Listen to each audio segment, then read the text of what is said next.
I earned my second level US Soccer Federation license, the USSF D license, and the third level UEFA C license through the English FA to learn these three things that I'll explain in this video. Guys, go into this video with an open mind. Don't hate on the US Soccer Federation or English FA. Just go through this video, learn a little bit more about my experiences in earning these licenses. I'm really excited to bring this to you because it's been a topic that a lot of people seem to be interested in, just learning a bit more about the process of what you're actually learning and what the experience is earning some of these coaching licenses. I now have experience in England and in the US getting these licenses, so I'm going to bring that to you today, condense it all into three main points that we'll go through. And guys, before we get started, if you're looking to expand your kit wardrobe, make sure to watch this next segment. Are you guys looking to expand your kit selection going into the new club season and the World Cup? Well guys, surpriseshirts.com has sent me a few, so we're going to open it here live on screen. I hope there's a nice kit in here. Ooh, I like it. I like it so far. Let's see what we got. Club Bella Vista. Ooh, white and green. Ooh, this is snazzy. I mean, why not just wear this for the rest of the video, right? Guys, go to surprise-shirts.com, use the code SOCCER so that you can support the channel while also getting some amazing new kits for your collection. The number one thing that I learned, and something that I wasn't expecting, and something that was also the biggest difference from the US Soccer Federation and the UEFA coaching licenses, was making sure that at the foundation of everything that you did, the love of the game and being able to challenge kids to fall in love with the sport was at the basis of all of those classes. And if you can already guess, it was the UEFA licenses that taught that as the first class. I mean, you can even see the first class that I had to take in this UEFA license was called Falling in Love with the Game. Now, in that class, we went around the room talking about why the coaches love the game, what they like to reminisce about when they were kids, why they fell in love with the sport when they were younger. It was just a really great foundation to understand that this is a principle that it permeates the rest of the kids' development for soccer. So if youth players love the sport, they love coming to practice, they love going to games, they love talking about what they learned in practice with their parents and with their friends, if they're challenging their friends to be better, if they're challenging their siblings to go out and play when they're not at practice, getting more touches on the ball. The principle is that long term, that supports the growth of better soccer players in the future. And that is the most important thing that I learned. And the reason why this stuck out to me so much is that when I took the US Soccer Federation coaching license, this was 4 years ago, it's all about the administration and the tactical approach to running a practice, to the youth system in the US. The US Soccer Federation uses a platform and a principle called play, practice, play, which is essentially to help kids get the most touches on the ball, make sure that the practice is set up in such a way that it's moving from kind of small-sided games where you can train a specific skill set or a specific mentality, and then move that into an 11v11 game or a larger-sided game to make kids have a very real approach to game day.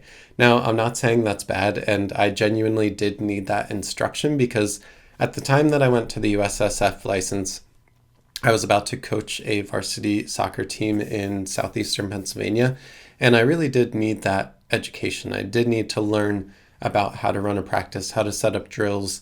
All of that stuff was still applicable for me. Going to London, going through these English FA and UEFA licenses, the first class that they go through is about helping kids fall in love with the game. After that, the classes are then about the administration and the tactical approach to practice. How can you build in practice to be engaging for players? How can you make it meaningful to game day? All of that was still included, but at the base and foundation of all of that was about helping kids fall in love with the sport. Now, the second thing we have to talk about is something that doesn't get a lot of attention, and it's the fact that no matter where you are in life, no matter what station you come from, no matter how many resources, whether that's time or effort or money you have, it is so prohibitive to get these coaching licenses. And I honestly don't know how most people do it without sacrificing a ton of personal time and effort and money.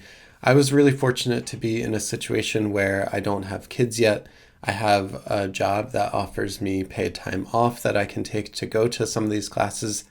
Because I don't have kids, I had some additional funds to spend, and I was coaching at a soccer school on the weekends. So it allowed me to be monitored for the level 2 UEFA license. You need to be actively coaching to get those licenses so that they can come monitor you and provide you feedback. Now, I want to compare the two, the US Soccer Federation licenses and the UEFA licenses, because I think you'll find this really surprising, and it's about to get a little sad. The cost is one thing, I have to say, especially with the US Soccer Federation.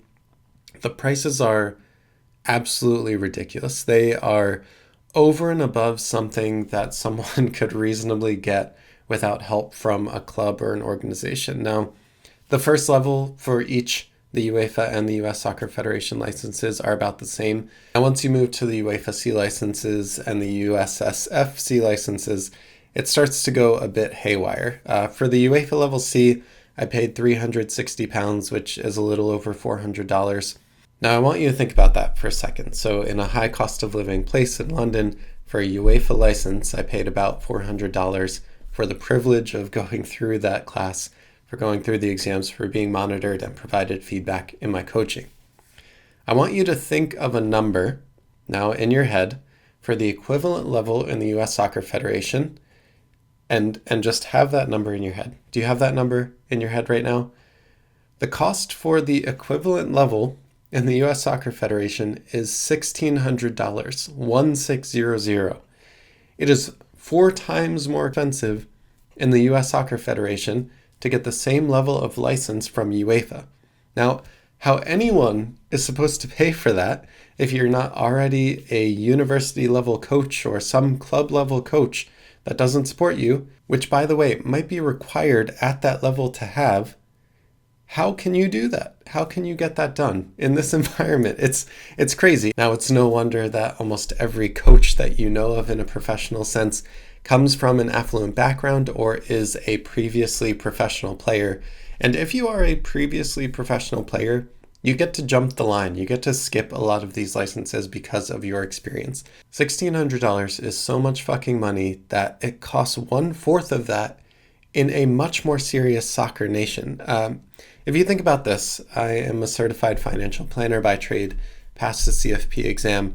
That cost about $750. Now, I say that because a professional license that allows me to earn a lot more in my career, a license that lets me earn exponential growth in my career opportunities and professional opportunities, costs half as much as a level 2 US soccer coaching license.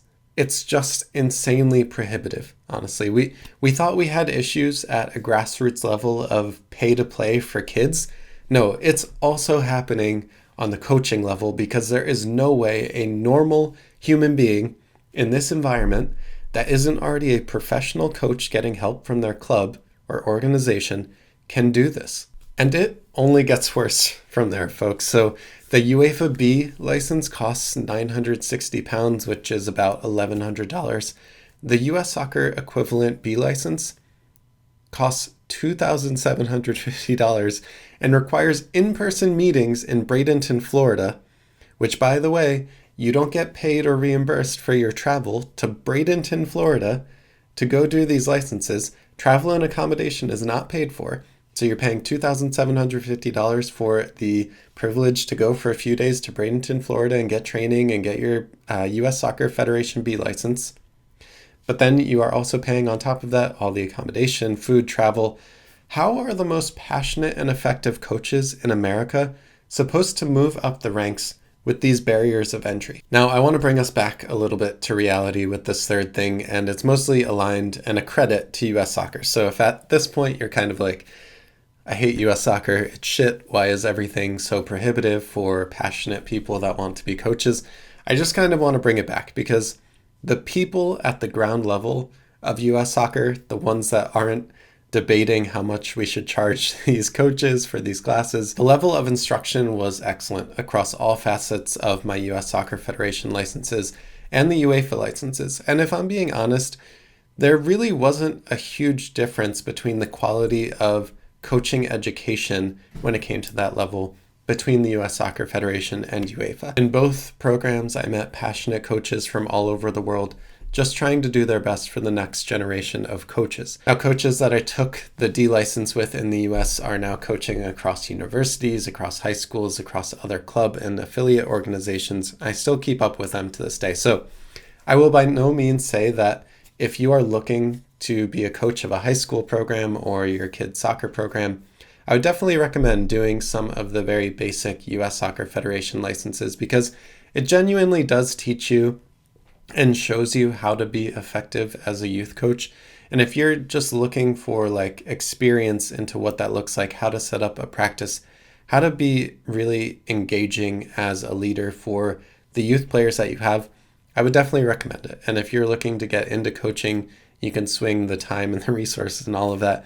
It is worth it. I'd also say that the resources that both organizations provide to you, so I'm talking about websites that provide coaching lessons, training plans, message boards with all of these coaches where you can ask questions 24/7.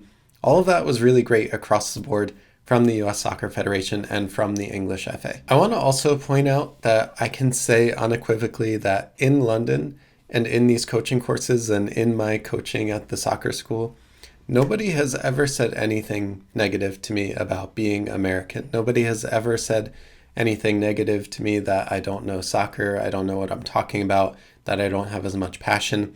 From coaches to kids to parents, nobody has ever said a negative word about me being American and coaching soccer in England. It's annoying, I will say, to see comments on my YouTube videos and on Twitter saying, "You're American, how can you know anything about soccer?" And that's really not the case. Like, the majority of people, 99% of people, don't care. If you have the passion, if you're excited about it, if you want to teach the youth something that was really impactful to your life, that's great. Go do that. Don't worry about what anyone else is thinking. Don't worry about what anyone else is going to say about you being American or not knowing. And also, if you're at the start of your journey, if you're just looking to get a license or get some more education because you don't know much about soccer and your kids just started playing or you want to get more involved, go do it. Nothing is stopping you except your thoughts of what other people are thinking. I would just encourage you to go do that as fast as possible because it's a really rewarding experience. Now, the best thing about doing these licenses across 2 different countries and organizations and continents really is that I can see throughout the fabric of all of this that soccer is a universal language, that it is created and connected by people trying to do their best, that are passionate and love the same game as all of us. Now, if you are on the fence for any reason of going into some of these licenses and you have the means to do it, go do that right now after watching this video. If you have any questions for me about any of these organizations, about the licenses, make sure to drop those down below in the comments. I read every single comment. I'll try and respond to you as much as I can. Guys, thanks so much for watching. Make sure to subscribe to the channel if you enjoyed this video. Like it so that the algorithm on YouTube can show it to more people. And I will see you guys next time on It's Called Soccer. Peace.